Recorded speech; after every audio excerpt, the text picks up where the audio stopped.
in homeopathy, the body has a natural ability and tendency to want to heal. It wants to be restored. That's philosophically how we think in homeopathy about health. So if you cut your finger, for example, not too deep, of course, but naturally it'll heal itself. Right. You don't have to do anything. So the body's always trying to seek wholeness and restoration.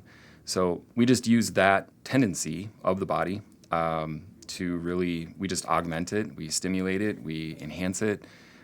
So rather than trying to, as I mentioned, eliminate just one symptom from the throat, for strep throat, let's say, we're actually trying to activate the body's own natural mechanisms to just deal with it, handle it. And I think the difference is most of the time an antibiotic will be effective at eliminating a strep throat, but the body's sort of susceptibility to strep throat doesn't change. In fact, it might even get worse because we're just suppressing that symptom. We're not actually alleviating it. And so in homeopathy, that's our goal, is to really remove someone's susceptibility to certain kinds of illnesses.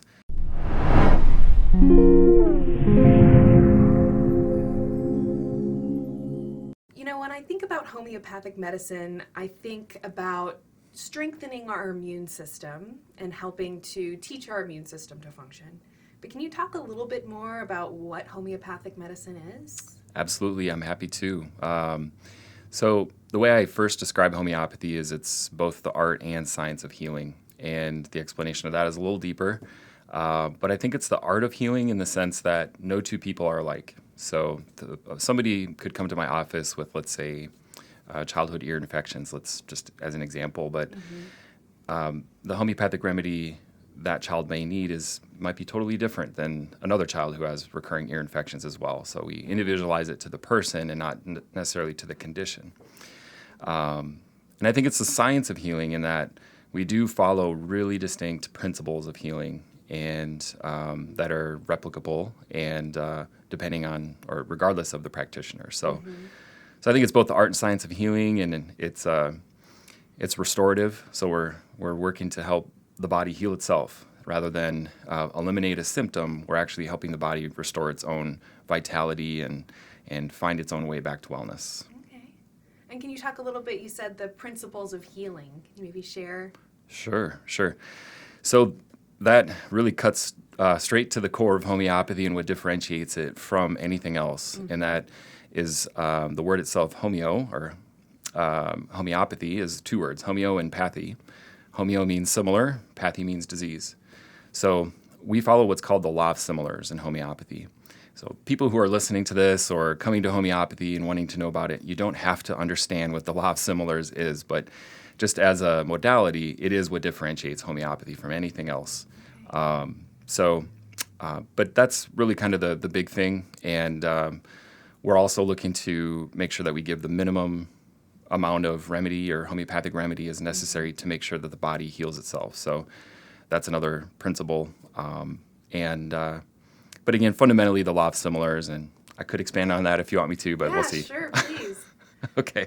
So as I mentioned, homeopathy is, it's really was kind of discovered by accident in the late 1700s by Dr. Samuel Hahnemann. And Dr. Hahnemann was pretty disgruntled with the medical practices of the time, which was using a lot of mercury and bloodletting and things like that. So he thought there's got to be a better way.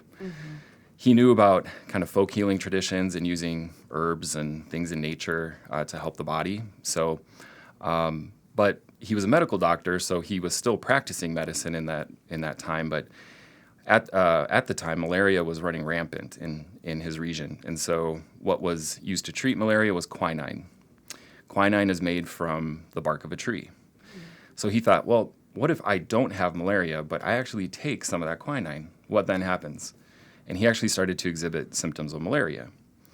So it was a peculiar observation, and what he found is that, well, what if I take that flower or that substance in nature and prepare it through a dilution process to kind of remove the toxicity of it, but I put it in my body, and he started recording symptoms. And those same symptoms that he found from, let's just say the element sulfur, for example, those same symptoms that he started to get when he took a little bit of sulfur are the same symptoms that it'll cure in somebody who's naturally occurring from those same symptoms. So that's the law of similars. Like I said, it's very complicated. You don't have to understand it, but that's how it differentiates homeopathy from, let's say, crude herbs or vitamins or minerals or supplements like that, is using the law of similars. Okay. So to go back to that example of childhood ear infections, because, when you came in today, I asked you, what are the common things that you see? And you mentioned, autism, chronic ear infections, chronic strep throat. So I just thought it would be really interesting for you to maybe flesh out, taking that example of ear infections, maybe the, kind of sequence of events to figure out how you're going to help that patient. Sure. Yeah, absolutely. So I'll take a recent example, 3-year-old boy, and he was brought into the office because of that, chronic ear infections, been happening since around 18 months old. And what I'll do during a consultation is just get as specific as I can about what those symptoms are. So in other words, is it the left ear? Is it the right ear that has the ear infection? Was it the left ear that moved to the right ear, or vice versa? Right. Is there any discharge coming out or not? And did it come on with a cough or a cold or other symptoms? What's the disposition of the child? Are they cranky and irritable and capricious? Or are they really subdued and with a lot of malaise? Taking into account all the mental, emotional, and physical symptoms will paint the holistic picture for me. And then that, again, will point me in the direction as to what specific homeopathic remedy will help support his system the best to recover and get well. Okay. So then, taking that law of similars, so to speak, you mentioned that that's kind of what differentiates it from typical herbal medicine. Can you elaborate on that a little bit? Sure. So let's just take herbal medicine.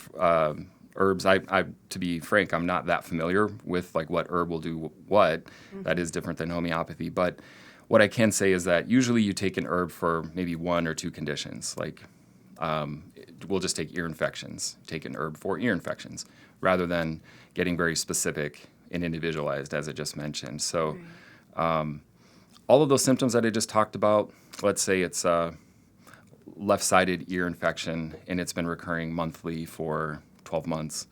The child is, as I mentioned, capricious, irritable, things like that. Oh, kids are never like that. So I might, in that instance, consider the homeopathic remedy called chamomile.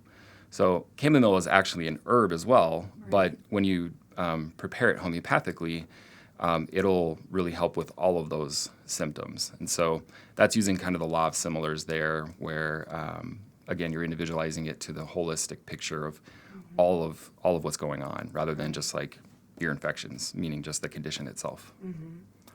And then, I know that I've seen, homeopathic remedies in the drugstore, or, there's lots of different products now that are online available. What's your general feeling about, over-the-counter homeopathics?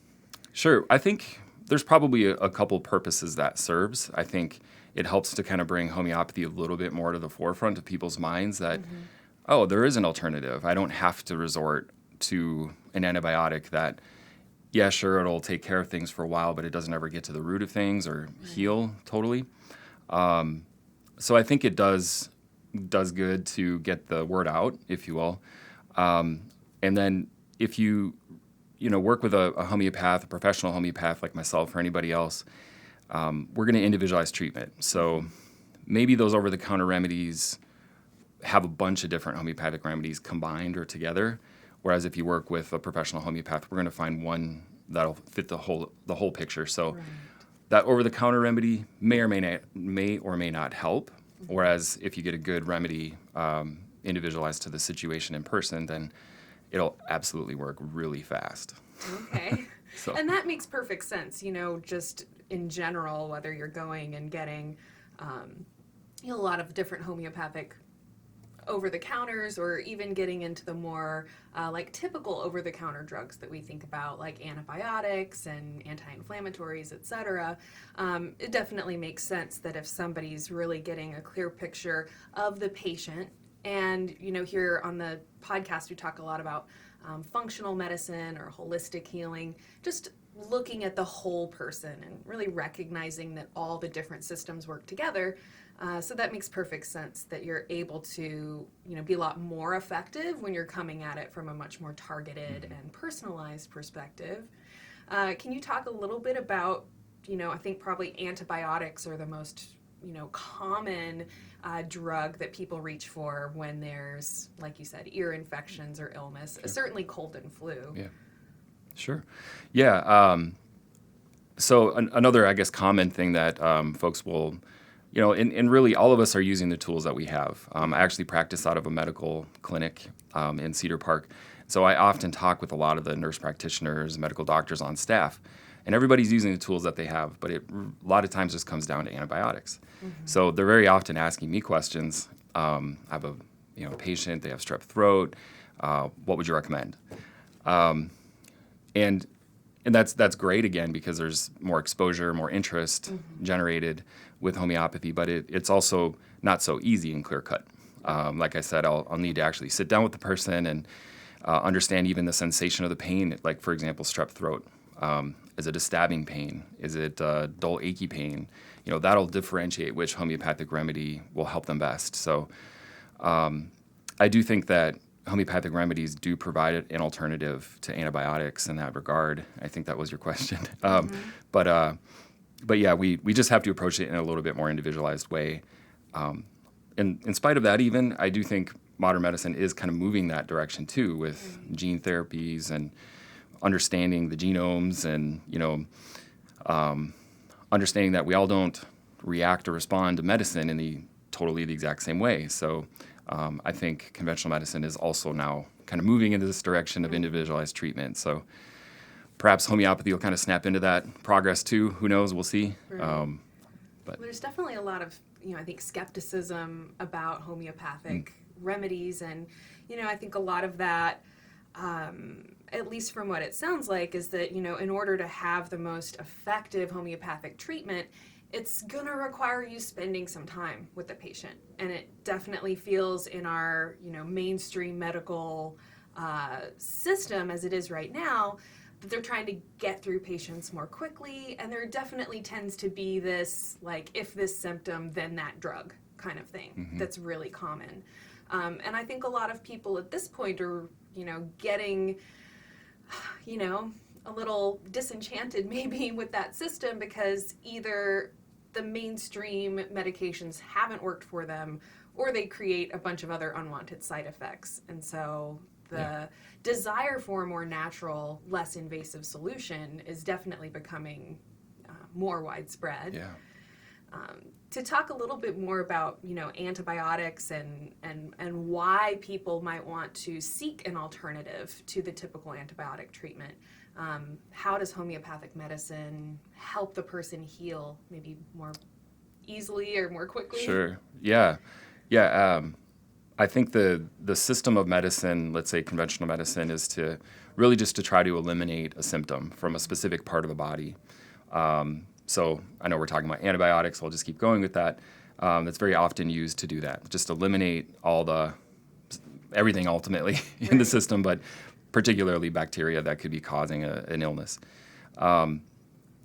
In homeopathy, the body has a natural ability and tendency to want to heal. It wants to be restored.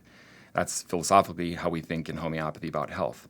So if you cut your finger, for example, not too deep, of course, but naturally it'll heal itself. Right. You don't have to do anything. So the body's always trying to seek wholeness and restoration. So we just use that tendency of the body we just augment it, we stimulate it, we enhance it. So rather than trying to, as I mentioned, eliminate just one symptom from the throat, for strep throat, let's say, we're actually trying to activate the body's own natural mechanisms to just deal with it, handle it. And I think the difference is most of the time an antibiotic will be effective at eliminating a strep throat, but the body's sort of susceptibility to strep throat doesn't change. In fact, it might even get worse because we're just suppressing that symptom. We're not actually alleviating it. And so in homeopathy, that's our goal, is to really remove someone's susceptibility to certain kinds of illnesses. So I think once you are taking a remedy, it might immediately help with whatever it is you have going on. But then it also, in a general way, helps you become less susceptible to getting sick again later. So it's kind of like a healing from the inside out kind of thing. To view the full video version of this interview, along with hundreds of other life-changing health and wellness videos, subscribe to wellnessplus.tv or simply become a Patreon supporter at patreon.com/Psychetruth. And remember that if you want to be alerted of our new YouTube videos, you've got to be subscribed and click that notification bell. You can listen to this full podcast interview for free right now on your favorite podcast apps, including Spotify, Apple Podcasts, and more. I've included all the links you need down in the description below. Let's get started. We are going to rock out with some of the most essential ab exercises that you need to have the abs that you've always dreamed of. Hi, I'm Hannah, and welcome to my 10-minute HIIT series. It's going to maximize your time, burn more calories, and give you more bang for your buck. This is how to massage for beginners. Now we'll be going over basic techniques, but most importantly, we're going to talk about some of the secret tricks and techniques that you can do that will make any massage move feel good. I've blended techniques to help you connect with students, and you can be a rock star teacher. You don't have to be flexible to do yoga. You just have to breathe and follow along with these poses. So this is a fantastic course for you if you are looking to find more confidence in your yoga practice. Welcome back to Yoga with Jess. We're going to work on some foundational basic postures. We're going to progress through some intermediate and advanced postures and just address overall wellness and stress reduction.